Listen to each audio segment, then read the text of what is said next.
거룩하신 하나님, 주님의 말씀 앞에 우리 2024년도를 비추어 보고 또한 2025년도를 바라보며 기준을 세워 놓고 달려가기 원하는 주의 자녀들이 이 자리에 모였습니다. 주님께서 우리에게 가르쳐 주신 대로 지금까지 말씀으로 지키시고 보호하셨던 것과 같이 또한 앞으로 남은 생을 주님께서 길을 비춰주시고 인도하여 주시기를 간절히 소망합니다. 하나님께서 이끌어 주시는 대로 우리가 걸어갈 때 가장 복된 길이요 그 길이 옳은 길이고 그 길이 참된 길인 줄로 아오니 우리의 발걸음이 속히 주님을 향하여 가는데 부족함이 없도록 하여 주시옵소서. 이 아침에 기도하러 주님께 나왔사오니 주님께서 우리의 기도를 들으시고 하나님께 영광이요 이웃들에게 덕이요 내 자신의 구원과 내 자신의 영혼과 생명에 참된 유익이 되는 시간 되도록 함께하여 주시옵소서. 우리 구주 예수 그리스도의 이름으로 기도합니다. 아멘. 주님은 5장부터 7장까지 산상설교를 통해 하나님 나라에 관하여서 가르쳐 주셨습니다. 그리고 이어서 8장과 9장은 주님께서 자신의 가르침이 하나님 나라에 대한 가르침이 이론에 그치는 것이 아니라 능력임을 실제하는 것임을 기적으로 증거하셨습니다. 8장에서는 각종 병든 자에 대하여서 나병 환자, 중풍병자, 열병 환자를 고치셨으며 그리고 또한 자연과 만물을 다스리시는 하나님으로서 폭풍을 잔잔케 하심으로 만물의 주관자이심을 친히 증거하셨습니다. 이어서 9장에서도 병자들과 소경을 고치시며 기적을 일으키셨는데 기적을 통해 자신이 죄사함의 권세가 있으신 하나님이신 것을 보이신 것입니다. 그리고 이제 9장 마지막으로 주님은 귀신 들려 말 못하는 자에게 기적을 베푸십니다. 여기서 주님은 바리새인들이 주님께서 귀신 들려 말 못하는 자를 고치신 사건을 놓고 바알세불, 그러니까 귀신의 왕을 통하여 그 기적이 나타난 게 아니냐라고 주님을 비난하고 꼬집자 그것에 대해 주님께서 그들의 불신앙을 지적하시는 내용이 오늘 본문입니다. 그렇게 된 이유가 무엇인지 세 가지를 오늘 본문을 통해 살펴보도록 하겠습니다.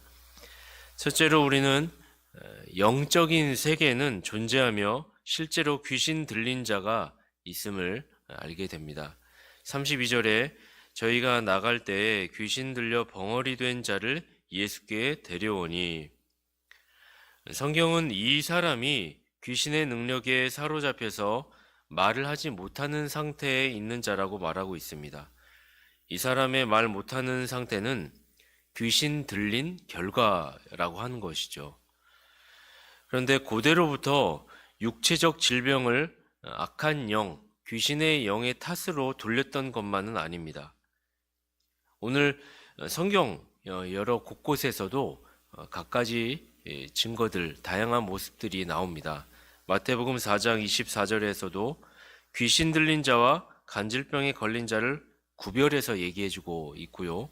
마태복음 12장 22절에는 귀신 들려 눈 멀고 동시에 말 못하게 된 자가 있는가 하면 그렇지 않은 경우도 있죠. 마태복음 15장 39절에 소경이고 말 못하는 자이지만 귀신 들리지 않은 사람도 있습니다. 복음서 기자들은 귀신에 의한 질병과 그렇지 않은 경우를 잘 구별해서 가르쳐 줍니다. 그래서 우리는 육체적 질병이 지나치게 꼭 악의 영에 붙들려서 귀신에 의하여서 그런가라는 생각을 가질 필요는 없습니다. 그럴 경우도 있고 아닐 경우도 있기 때문입니다.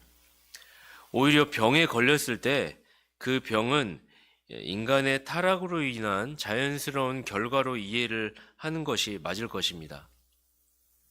육체가 노쇠하면 어릴 때 탱탱하던 피부가 쭈글쭈글해지고 관절이 약해지고 인지 능력이 떨어지고 생각이 흐려지는 것은 지극히 자연스러운 인간 타락의 결과인 것이죠. 우리 모두가 죽음을 앞에 두고 이런 현상을 겪게 될 것입니다. 그럴 때 신자는 끝까지 말씀과 기도로 나아가기도 하면서 동시에 의학적인 도움도 받을 수 있는 것입니다. 동시에 우리는 육체적 질병이 어느 정도 또한 악한 영의 침투로 인하여 정신적 혼란뿐 아니라 육체적 질병으로 이어질 수 있음도 기억해야 합니다. 사실 제가 첫 번째 대지에서 말씀드리고자 하는 방점은 여기에 있는데요. 우리는 앞서 가다라 지방의 귀신들도 보았지만 귀신은 사람에게 들어가서 정신을 흐릿하게 만들었고 그 사람을 귀신 들린 자, 다중인격자, 폭력성과 잔인성을 가지도록 만들기도 하는 것을 보게 되는 것입니다. 이것은 약물로도 생활 습관적 훈련으로 근본적인 문제가 해결될 수는 없는 문제이죠. 장기 또는 단기간 심리요법을 쓴다고 해서 퇴치되는 것도 아닙니다.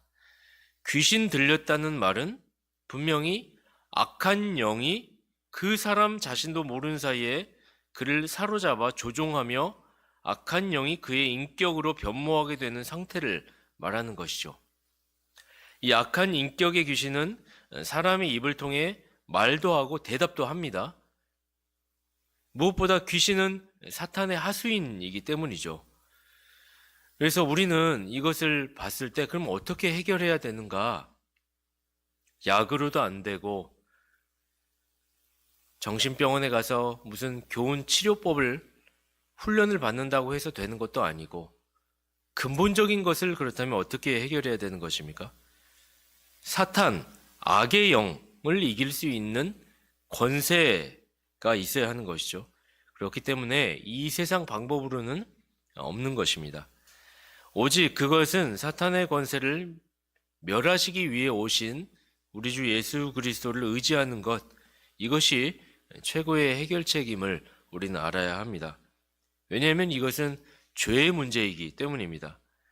그러므로 귀신 들려 인격의 파탄과 영의 분별을 잃어가고 있는 자가 있다면 그 당사자는 자신 안에 악한 영의 상태가 왜 일어나는지, 왜 심신이 통제가 안 되는지 조금이라도 깨어있는 정신 상태로 돌아왔을 때 자신을 말씀의 원리에 비추어 보며 죄인된 상태를 인정하며 성령 하나님을 의탁하여 내 영을 깨어 주님께 복종케 해달라고 주님께 기도하며 전적으로 나아가야 하는 것입니다.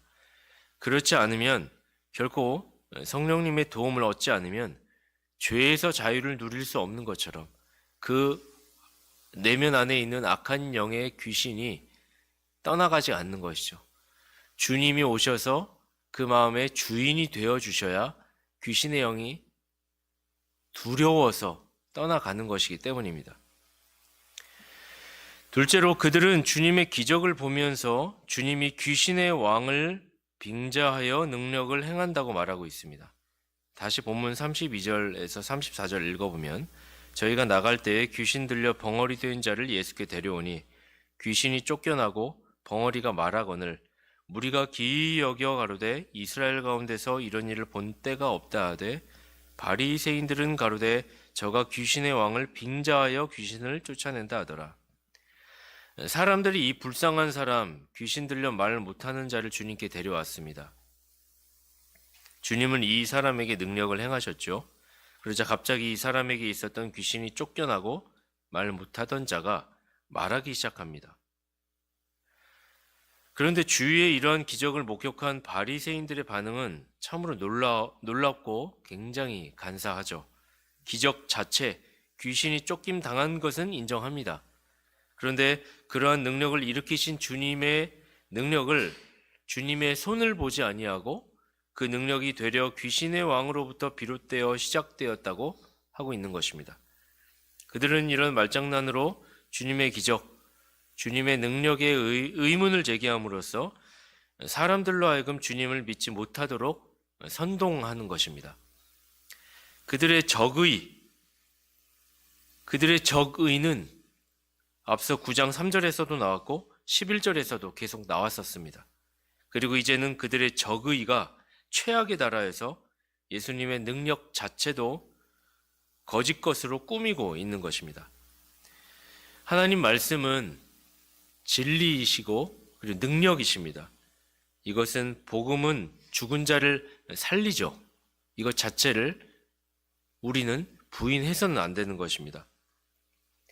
그래서 정말 극악한 죄인일지라도 아무런 소망이 없는 자 같으나 성령 하나님께서 조명하여 주시면 변하는 것입니다. 진리가 능력이기 때문입니다. 그런데 저들은 복음이 능력임을 도저히 믿으려 하지 않는 부류입니다. 그래서 그들이 하는 짓이 진리를 도리어 거짓 것으로 바꾸어내려고 하는 것, 그리하여 선동하는 것이죠. 믿으려 하는 사람들의 마음까지도 믿지 않게 그것이 거짓의 아비, 사탄의 종노름을 하는 것이죠. 그래서 예수가 하나님이심이 아닌 것을 어떻게든 증명하고 증거하기 위하여 수단과 방법을 쓰지 않는 것입니다. 기독교 2000년 역사가 이것을 증거하지 않습니까? 엄청난 박해와 정말 있을 수 없는, 기독교가 살아남을 수 없는 그런 환경 속에서, 로마의 압제 속에서 초대교회 성도들이 복음이 어떻게 200년 이상 로마 시대 콘스탄티누스가 기독교를 공인하기 전까지 어떻게 살아남았는가? 그리고 중세 1000년 가운데에서도 로마 가톨릭의 압제 가운데 진정한 믿음의 신자들이 어떻게 기독교 신앙을 지키고 보수하고 이것을 이끌어 나갔는가? 이것은 기적이죠. 하나님의 복음이 능력이 아니라면 설명할 수가 없는 것입니다. 더 나아가 종교개혁 이후에 17세기 근현대로 접어들면서 산업혁명과 근대화의 시작을 통해 18세기로부터 분파가 형성되어지고 19세기 들어 성경 무호성에 대한 공격과 자유주의에 대한 침투로부터 어떻게 성경이 진리임을 끝까지 지키며 수호한 자들이 남아 믿음의 선진들의 유수한 업적들을 증거하고 보증하였는가? 이것은 하나님께서 교회를 사랑하시고 지키시고 자신의 때가 이를 때까지 그렇게 하실 것입니다. 그런데 동시에 우리가 주목해야 하는 것은 이런 2000년의 기독교 역사 가운데 얼마나 많은 거짓 선동이 있었냐는 것입니다. 그래서 그 거짓 선동에 의하여 참으로 많은 신자들이 해를 입었고 박해를 받으며 순교하기까지도 했던 것이죠. 지금도 우리는 어려운 세대에 놓여 있습니다. 겉으로는 세상이 편리성과 효율성, 실용성과 과학주의로부터 최첨단화된 사회로 나아가고 있죠. 교회도 마찬가지입니다. AI 기술과 고도화된 교회 교육이 물밀듯이 들어오고 있습니다. 그런데 아이러니한 것은 갈수록 사람들은 더 개인주의화되고 있으며 더 신앙적으로 나아가게 된다기보다는 그런 과학주의와 인본주의적인 선동에 이끌려서 교회가 조금씩 영적으로는 퇴보하고 있다는 것입니다. 진리는 분명히 하나이고 능력인데 예수님께서 눈앞에서 귀신을 쫓아내시고 병자를 고치셨다면 그것 자체가 능력이고 주님이 하셨다는 것을 믿으면 되는데 사실 모호하고 흐릿하게 이것을 선동하여 진리가 능력임을 과학주의로 의심하게 하고 합리적이어야 하고 경험적이어야 하며 또한 인간의 입맛에 맞아야지만 믿게 하려는 그런 의도된 현상들이 교회 안에 들어오고 있고 이 세상에 만연한 것이죠. 그것은 누가 하는 짓입니까? 이 세상 풍조를 이끌어 나가는 사탄의 선동이고 사단의 하수인들이 거기에 자기의 영혼을 팔고 자기의 돈과 명예와 인기가 주어질 것이라는 것인 줄 알고 사단 마귀의 노림수에 거기에 자기의 인생을 걸어버리고 대신 얻게 되어지는 명예와 인기로 교회에 자기 영혼을 팔아 많은 사람들의 영혼을 갖다 바치고 있는 그런 일들이 교회 안에 그리고 이 세상에 지금 현재 일어나고 있는 것입니다. 능력 자체를 보고도 있는 그대로 믿으려 하지 않고 그것을 선동하는 데에 주력하는 자들, 성경 자체가 66권이 하나님 말씀이라고 우리에게 단언하고 역사가 우리에게 강조하고 있음에도 성경 자체를 있는 그대로 믿으려 하는 것이 아니라 부분적 영감, 우리가 보고 가슴으로 느끼는 그 부분만 하나님 말씀으로 하자. 이런 식의 성경 해석과 접근 방법이 유행하고 있고 인간 마음을 따뜻하게 해주니까 우린 이런 선동에 넘어가서는 안 되고 맞장구 쳐줄 필요도 없는 것입니다. 우리 교회는 이러한 세대 속에서 성경을 바로 분별하며 성경 자체의 가치가 진리임을 있는 그대로 믿는 이 세대의 보석과 같은 교회로 남겨지기를 간절히 소망합니다. 셋째로 그들은 기적을 일으키신 주님의 능력을 메시아의 나타나심의 증거로 보지 못하였습니다. 바리새인들은 예수님의 기적을 그들의 눈 앞에서 이루어진 메시아의 나타나심의 증거로 보았어야 마땅합니다. 왜 그렇냐면 오늘 본문에서 지금 말 못하는 자, 그러니까 벙어리가 말을 하게 됐죠.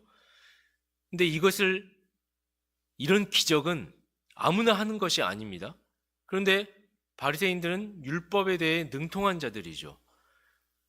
율법의 선지자가 이미 오실 메시아가 장차 하나님 나라를 이루시게 될 때 바로 말 못하는 자가 말하게 될 그런 기적을 일으키실 거라고 그 사실을 분명히 성경에 기록을 한단 말입니다. 그런데 바리새인들은 이것을 매치를 시키지 못하는 것입니다. 이사야서 35장 6절에 보면 7절에 보면 6절 7절에 보면 그때 저는 자는 사슴같이 뜰 것이며 벙어리의 혀는 노래하리니 이는 광야에서 물이 솟겠고 사막에서 시내가 흐를 것임이라. 뜨거운 사막이 변하여 못이 될 것이며 메마른 땅이 변하여 원천이 될 것이며 시랑에 눕던 곳에 풀과 갈대와 부들이 날 것이며 그때 저는 자가 사슴같이 뜰 것이고 벙어리의 혀는 노래하리니 하나님 나라가 이루어질 때 오실 메시아가 이와 같은 이적을 베푸실 것이고 그런 일들이 있게 될 것을 분명히 율법은 말해 주었기 때문에 벙어리가 말을 하게 된다. 그리고 그 전에 저는 자가 걷게 된다. 우리가 8장, 9장 여러 가지 주님께서 이적을 베풀어 주셨을 때 그와 같은 소문과 기적을 눈으로 본 바리새인들이라면 이것 자체가 메시아의 행하심이고 메시아의 능력이 아니면 증명할 수 없는 기적이구나. 그것을 믿어야 하는 것인데 진리 자체에 대한 이해를 차가운 지식에만 그치고 이것이 뜨거운 지식으로 가슴에 새겨지지 못하고 적용되지 못하는 것, 이것이 참으로 그릇된 신앙의 모습이라는 것입니다. 우리가 진리 자체를 읽고 배우고 듣고 받고 깨닫는 이 마음의 상태가 머리에서 그쳐서는 안 되는 것이죠. 차가운 지성에 멈춰서 이렇게 저렇게 아니지 이건 경험돼야지 아니지 이건 어떻게 그럴 수가 있다고 쳐 이건 말이 안 되지 머리로 판단하는 것이 아니라 이것이 정말 그러한가? 그렇다면 내가 어떻게 해야 하는가? 가슴으로 뜨겁게 와닿아서 이것이 정말 성취되어졌던 것이 하나님의 능력인 것인가? 주님 그렇다면 이것이 진리라면 저를 살펴봐 주십시오. 저의 연약성을 깨닫게 하여 주시고 주님께 나아가게 하여 주십시오 라고 우리의 가슴이 반응을 해야 하는 것이죠. 우리는 바리새인들의 신앙에 우리의 신앙을 비추어 보면서 그런 일이 우리에게 일어나지 않도록 하루가 멀게 기도하고 주님 앞에 우리의 마음을 맡겨야 할 것입니다. 주님, 머리에 그치는 차가운 신앙이 아닌 가슴으로 뜨겁게 반응하는 성령님이 주도하셔서 역동적이고 사랑이 역사하는 그런 뜨거운 신앙 우리에게 허락하여 주십시오. 그런 개인들, 그런 교회가 되기를 간절히 소망합니다. 기도하겠습니다. 주님 하나님, 우리에게 기적이라고 하는 것을 통하여서 하나님이 살아계심을 보게 하여 주시옵소서. 진리의 말씀대로라면 제가 그것을 믿습니다. 그렇다면 주님께서 우리 마음에 회심이라는 기적을 허락하여 주시고, 네 주님 제가 믿습니다 라고 한다면 죄악된 인생이 주님을 의탁하여 병나음과 치유와 모든 괴로움 가운데에서의 자유함을 허락하여 주십시오를 경험하게 하여 주시고, 또한 주님을 의탁하였을 때 주님께서 차가운 지식에 머무르는 것이 아니라 뜨거운 지식으로, 뜨거운 열정의 마음으로 그것을 우리에게 적용하여 주셔서 내 자신이 하나님을 향하여, 우리 공동체가 하나님과 이웃들을 향하여 헌신하고자 하는 자발적인 마음, 주님의 영광 앞에 불타오르는 마음, 이 교회에 허락하여 주시기를 간절히 소원합니다. 주님께서 하나님이심이 증거되는 오늘 하루, 올해 한 해가 되기를 간절히 소원합니다. 이 교회에 주님의 크신 은혜가 있기를 원하며 우리 구주 예수 그리스도의 이름으로 기도합니다. 아멘.